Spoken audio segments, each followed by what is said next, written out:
오늘 함께 보실 하나님의 말씀은 마가복음 11장 15절에서 17절 3절 말씀입니다.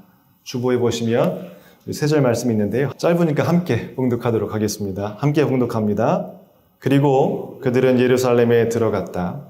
예수께서 성전에 들어가셔서 성전 뜰에서 팔고 사고 하는 사람들을 내쫓으시면서 돈을 바꾸어 주는 사람들의 상과 비둘기를 파는 사람들의 의자를 둘러엎으시고 성전 뜰을 가로질러 물건을 나르는 것을 금하셨다. 예수께서는 가르치시면서 그들에게 말씀하셨다. 기록한 바 내 집은 만민이 기도하는 집이라고 불릴 것이다 하지 않았느냐? 그런데 너희는 그것을 강도들의 소굴로 만들어 버렸다. 네, 아멘. 우리 옆 사람과 인사하겠습니다. 잘 오셨습니다. 인사하시죠. 네, 잘 오셨습니다. 잘 오셨습니다. 여러분들 양치질 어떻게 하세요? 저는 양손잡이입니다. 그래서 먼저는 이제 양손잡이가 원래 왼손잡이였다가 이렇게 오른손을 쓰게 되더라고요. 하도 혼나니까 왼손 쓰다가 바른손잡이, 그렇게 바른손이라는 또 표현도 썼죠. 그래서 오른손을 겸해서 쓰다 보니까 양손잡이가 됐습니다. 양치질을 하면 저는 이제 오른손으로 먼저 하고요. 그 다음에 이제 왼손으로 합니다. 양손으로 합니다. 의식적으로요. 혹시 여러분들 양치질 할 때 무슨 생각하세요? 저는 빨리 하고 다음 일을 생각합니다. 그러니까 양치질 하는데 하나하나에 집중하고 이 사이사이 내 일을 오늘도 깨끗하게 청소해주자. 그런 생각보다는 빨리 이 닦고 다음에 할 걸 일을 닦으면서 생각합니다. 그러면서 이런 고민을 해봤어요. 예수님을 믿는 것처럼 양치질을 하면 어떻게 양치질을 할까? 되게 좀 유치한 질문이긴 한데 일상 속에서 내가 신앙이 있고 믿음이 있다면 이거를 양치질을 하는데 세수를 하는데 밥을 먹는데 걷는데 어떻게 달라질 수 있을까? 그런 고민을 좀 하게 됐습니다. 여러분들 제가 미션을 드릴게요. 양치질 할 때 딴 생각하지 마시고요. 양치질만 생각하십시오. 근데 그게 쉽지 않더라고요. 이 자리에 앉아있지만 우리는 끊임없이 나의 생각이 과거로 가거나 미래로 갑니다. 그래서 now and here, 지금 여기에 오롯이 머무는 게 가장 힘든 것 같아요. 사실 저도 지금 마음이 그렇습니다. 여러 생각이 왔다 갔다 해서 하나님 지금 여기에 집중합니다. 하나님 도와주세요. 그런 마음으로 여기에 섰습니다. 여러분들은 성전 들어오시면서 무슨 생각을 하셨나요? 저는 군대 제대하고 교회가 아직 사역이 정해지지 않고 그리고 빈 그 공백이 있어서 돈을 벌 수 있는 방법이 뭐가 있겠습니까? 노가다죠. 그래서 저 태안에 있는 섬에 들어가서 길도 닦고 또 열심히 한 달 정도 이렇게 일을 했습니다. 근데 주일이 되면 저는 이제 신앙이 있으니까 예배를 드려야 되잖아요. 그 담당하는 대표님한테 말씀드려서 저 사실 신학생이고 그리고 교회에서 예배 드리는 걸 되게 중요하게 여기는데 잠깐 1시간만 가서 예배 드릴 수 있을까요? 부탁을 했더니 다행히 들어주셨습니다.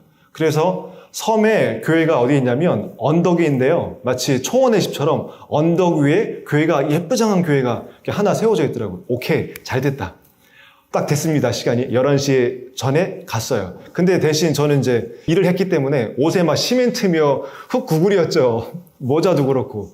그래서 중심부는 못 가고 맨 뒤에 주변에 거기 의자가 없었습니다. 그냥 방석이 있었습니다. 맨 뒤에 구석에 조용히 앉아서 예배 드리고 이제 끝날 때까지 있다가 이제 끝났는데 보통 새로운 분이 교회 오시면 교회에서 어떻게들 하십니까?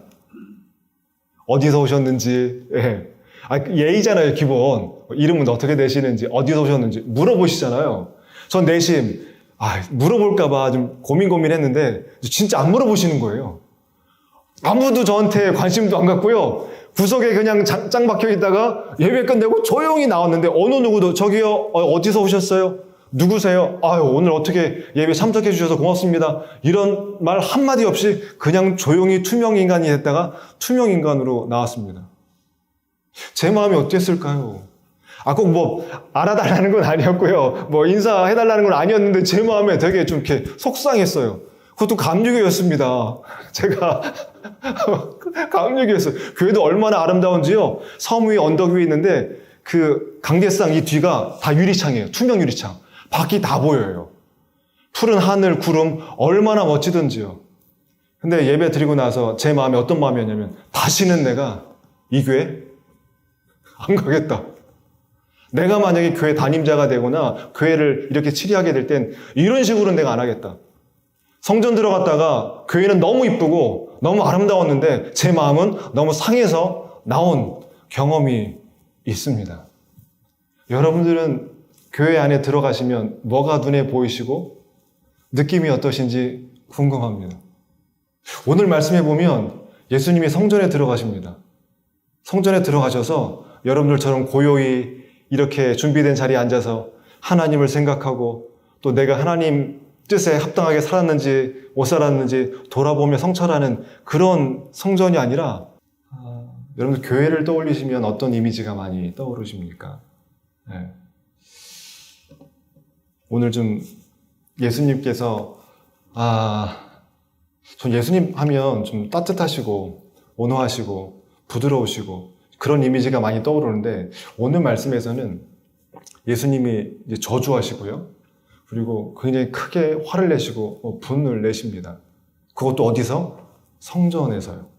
그러니까 성전에 들어가기 전에 예수님께서 이제 너무 시장하셔서 저기 멀리 보니까 무화과 나무가 있었습니다. 잎이 무성한. 열매도 있겠거니 하고 가셨는데 이제 열매가 없는 겁니다. 그때 예수님께서 뭐라고 말씀하시냐면 무화과 나무를 저주하세요. 아니, 그 온화하신 분이 왜 이 무화과 나무를 저주하실까? 성전을 보면 겉모습에는 굉장히 화려했습니다. 그런데 가서 속을 보니까 화려함 임원에 열매가 없는 거예요. 성전을 상징합니다. 성전의 그 모습을. 화려하지만 화려함 임원에 가서 보면 실상이 없는 거예요. 본질이 없는 겁니다. 그 모습에 대해서 일단 무화과 나무를 저주하시고 들어가셔서 무엇을 하시는가? 이제 성전을 뒤집어 엎으십니다. 예루살렘 도시에 가셔서 가장 먼저 가신 곳은 성전이셨습니다.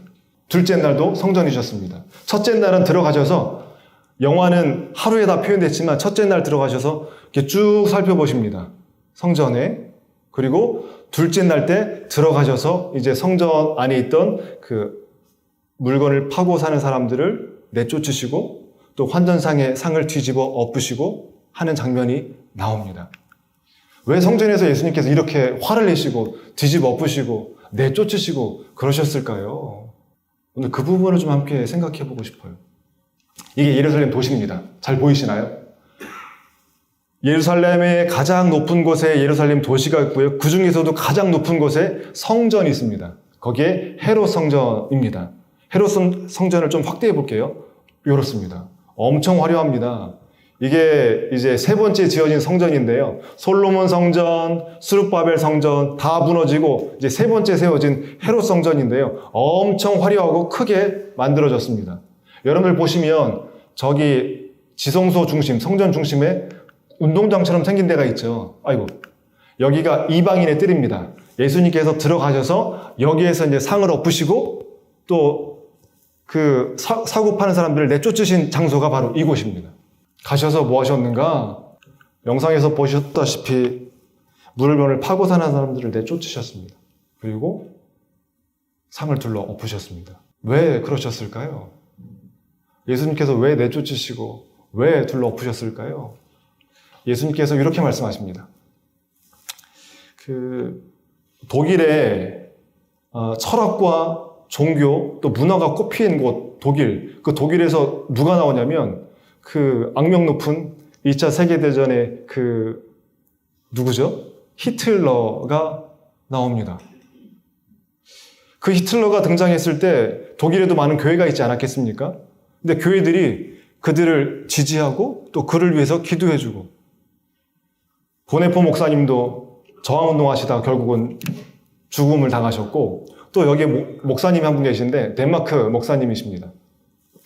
이분도 키즈 뭉크라는 목사님이신데 이분도 이제 저항운동을 하시다가 사살돼서 이제 돌아가십니다. 이분이 당시 그 교회가 이 하나를 잃어버렸다. 뭘 잃어버렸는가? 이렇게 말씀하세요. 제가 읽어드릴게요. 오늘의 교회가 어려워지고 있는 이유는 하나를 잃어버렸기 때문인데 그것은 한번 따라서 해볼까요? 거룩한 분노. 다시 한번요. 거룩한 분노. 네, 분노 앞에 거룩한이라는 단어가 붙었습니다. 여러분들은 어떤 상황에서 또 어떠한 그 상황에 처할 때 이 분을 내고 이렇게 화를 내십니까? 저도 이제 딸 둘인데 두 딸에게 화를 엄청 크게 낸 적이 한 번 있습니다. 언제냐면 이제 아내랑 물건을 시장에서 사와서 양손에 무겁게 들고 이제 집에 들어왔는데 두 딸이 이제 나올 때 잠깐 엄마 아빠 오셨어요 하고 들어가서 이제 핸드폰을 하는 겁니다. 원래 집에 엄마 아빠가 물건 들고 오면 어떻게 될까요? 이렇게 받아 들거나 해야 되지 않습니까?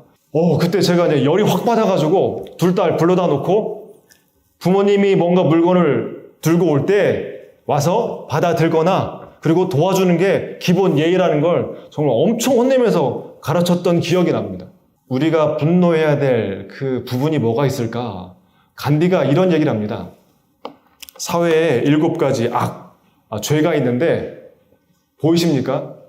정치를 하는데 원칙이 없는 정치, 그리고 부를 버는데 노동이 없는 부, 그리고 즐거움을 느끼긴 하지만 양심이 없는 쾌락, 교육을 합니다. 그런데 인격이 없어요.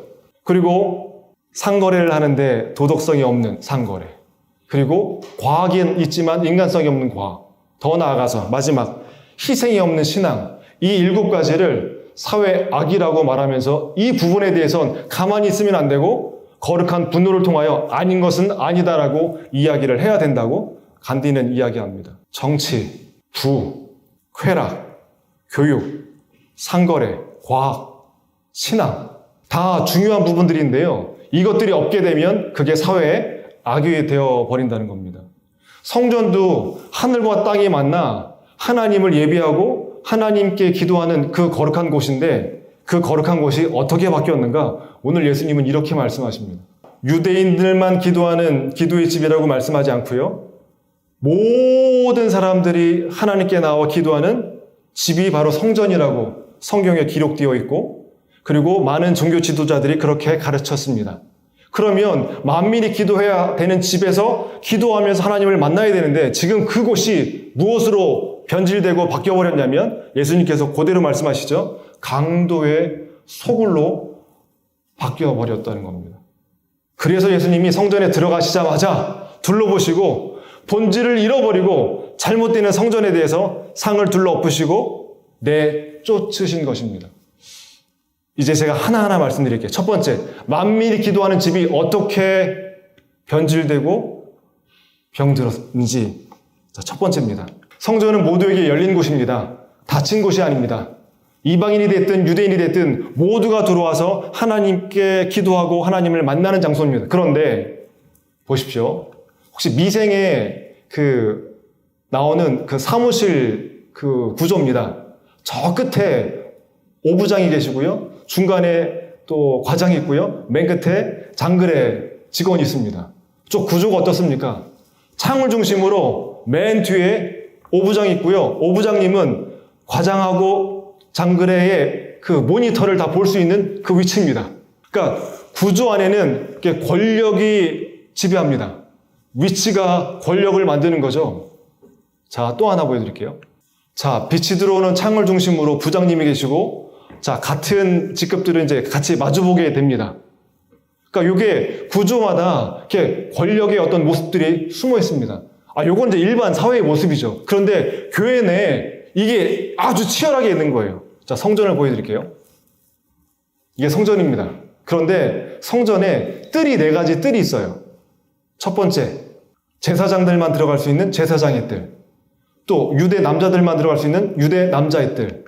또 여자들만 들어갈 수 있는 유대 여성의 뜰. 또 성전 안이 아니라 저 밖에 뜰에는 이방인의 뜰. 이렇게 성전 안에 구역이 정해 있어서 이방인들만 들어가는 곳, 이스라엘 여인들만 들어가는 곳, 이스라엘 남자들만 들어가는 곳, 맨 꼭대기 제사장만 들어가는 곳으로 영역이 구분되어 있습니다. 제사장은 다 들어갈 수 있었지만 이방인들은 저 안으로 들어가지 못했습니다. 그러니까 성전 안에 이런 위계 구조가 있었고 하나님을 만날 수 있는 채널들이 이렇게 단절되어 있었습니다.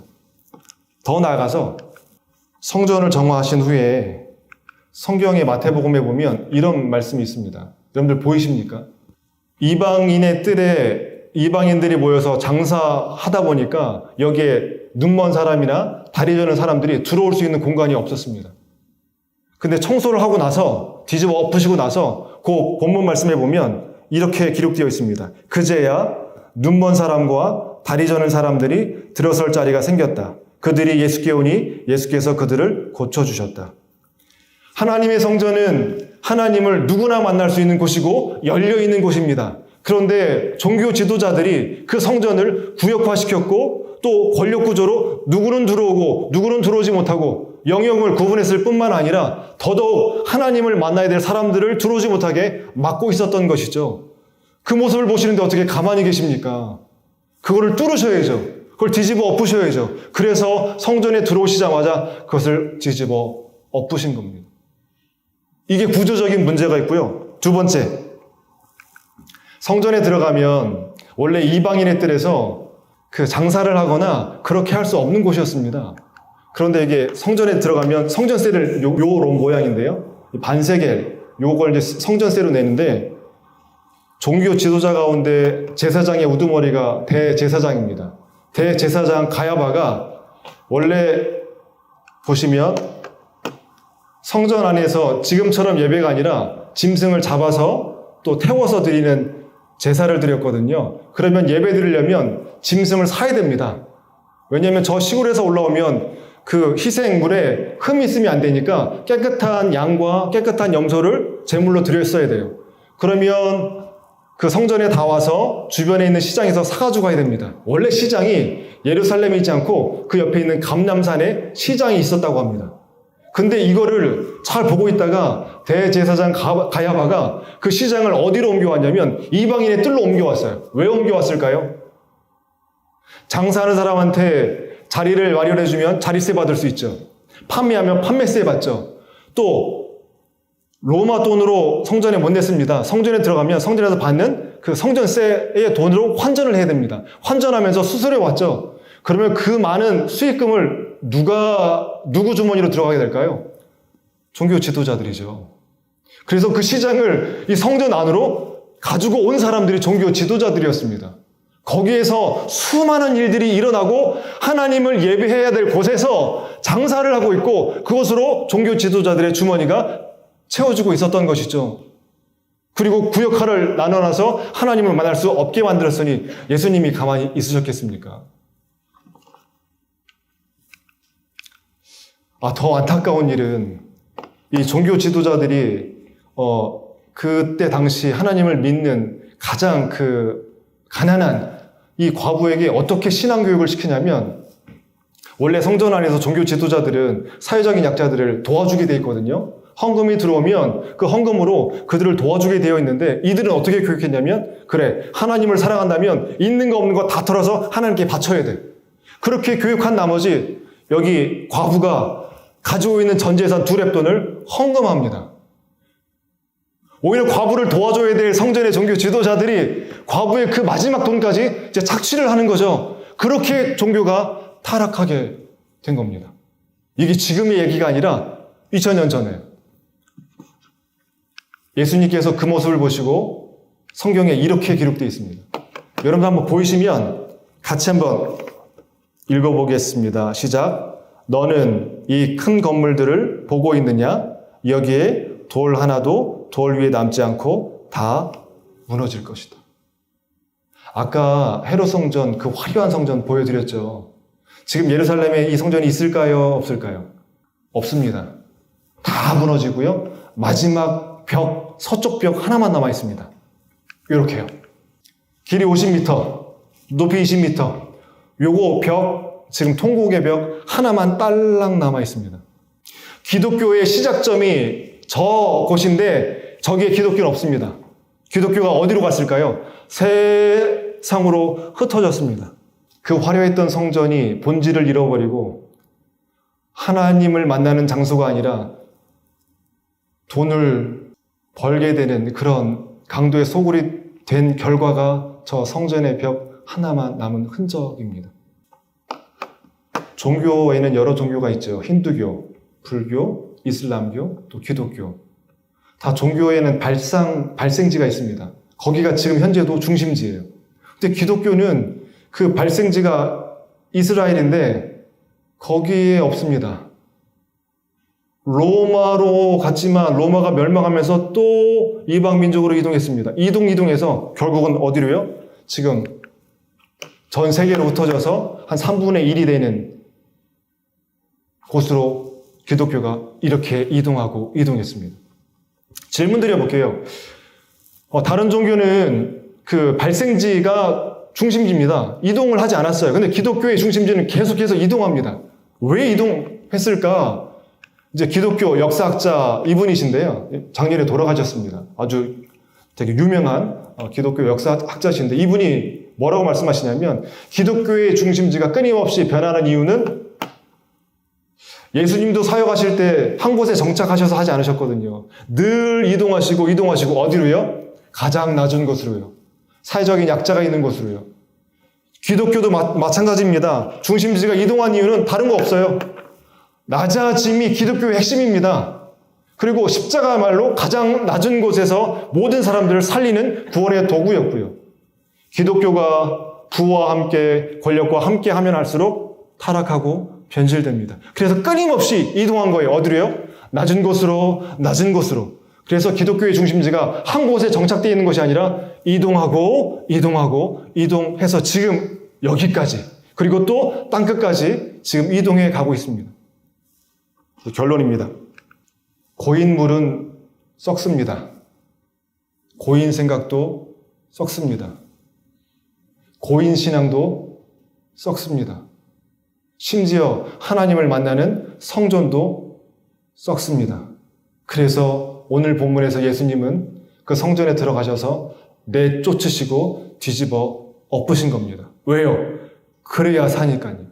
사실 저도 제 안에 고인물이 참 많습니다. 고인 생각, 고인 신앙. 살려면 물기를 내야 됩니다. 물기를 뚫지 않으면 그 썩은 물에 다 죽게 됩니다. 오늘 이 타이밍에 왜 이 말씀을 전하게 하셨을까요? 무엇이 고였을까요? 그거 뚫으셔야 됩니다. 무엇이 막혔을까요? 그것을 뚫어야 됩니다. 그러지 않으면 그 화려했던 성전이 지금 통곡의 벽 하나만 남아있는 것처럼 그 흔적만 남게 될 것입니다. 기도하겠습니다.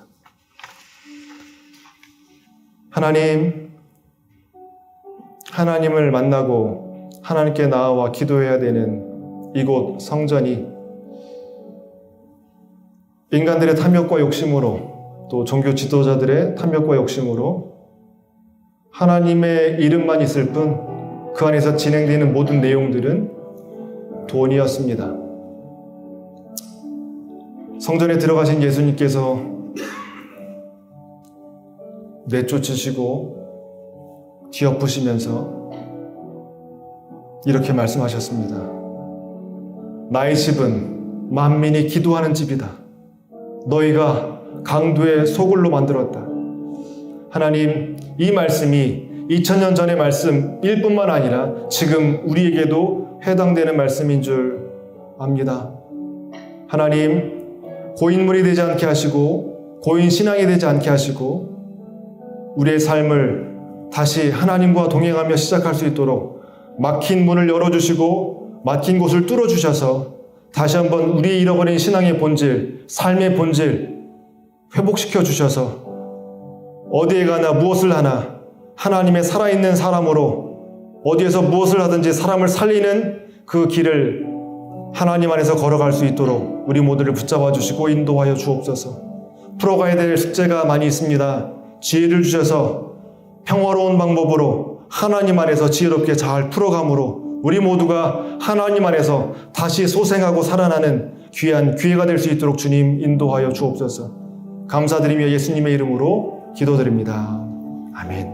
이제는 우리 구주 예수 그리스도의 은혜와 하나님 아버지의 무한하신 사랑하심과 성령님의 감화감동 교제하심이 오늘도 우리의 말씀을 통하여 우리의 삶 가운데 막힌 곳을 그리고 닫힌 곳을 열고 뚫고 새로운 생명을 받아들이고 생명을 흘려보내기로 다짐하며 이제 일터로 나아가시는 벽산의 모든 임직원분들 위해 지금부터 영원까지 함께 하시길 간절히 축원하옵나이다. 아멘.